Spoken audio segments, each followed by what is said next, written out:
Well, so to the source of the mass destruction, the fertilizer, which was ignited and then exploded into a huge ball of fire. What is it? What are the risks associated with it? And could something like the explosion in West happen in this country? The CBC's Margot McDermott has that. And then from these storage tanks, we transfer it to these field storage or field tanks that we deliver to the field. Dale McKay knows all about anhydrous ammonia. He manages a farm supply company that stores large amounts of it. He and his employees handle it cautiously, using protective clothing like gloves and goggles.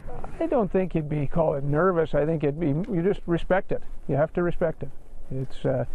It is a dangerous good. Anhydrous or concentrated ammonia is very common. Farmers use it as fertilizer, but you can find it everywhere, from inside food plants to under ice rinks where it keeps things cold. Ammonia is moved around the country by trucks and trains in big metal cylinders with warning signs. Its biggest danger is that it's highly corrosive. It's not something you're going to want to breathe in, and if you do, you're not going to breathe it for very long because it's very acutely toxic. Ammonia is not that explosive on its own, but it can be if it's heated under pressure. Canada has strict federal rules about handling, moving, and storing it. We have, if not the best, amongst the highest standards for the safe handling, storage, and application of ammonia in the world. But the U.S. has the same strict rules. The problem is, in both countries, toxics like ammonia are still stored close to where people live.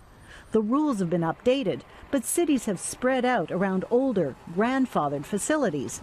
That's why this environmental emergency consultant says what happened in Texas could also happen here. I know of a number of facilities that have very large storage of materials, and they are right adjacent to schools, hospitals, residential areas. The fact is we can't move those companies out. Experts say that's why it's important companies have plans in place to let first responders know they could be dealing with something as toxic as ammonia, and that the whole community knows what to do if there's an emergency. Margot McDermott, CBC News, Ottawa.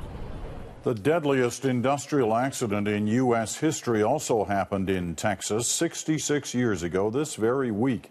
It also involved a fertilizer and began with a small fire.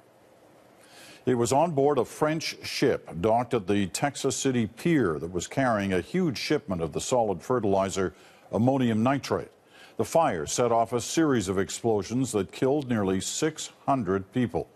The same kind was used by Timothy McVeigh in the 1995 Oklahoma City bombing, which killed 168 people. Another fertilizer-based explosive was used to build the truck bomb used in the 1993 bombing of the World Trade Center. 6 people died in that attack.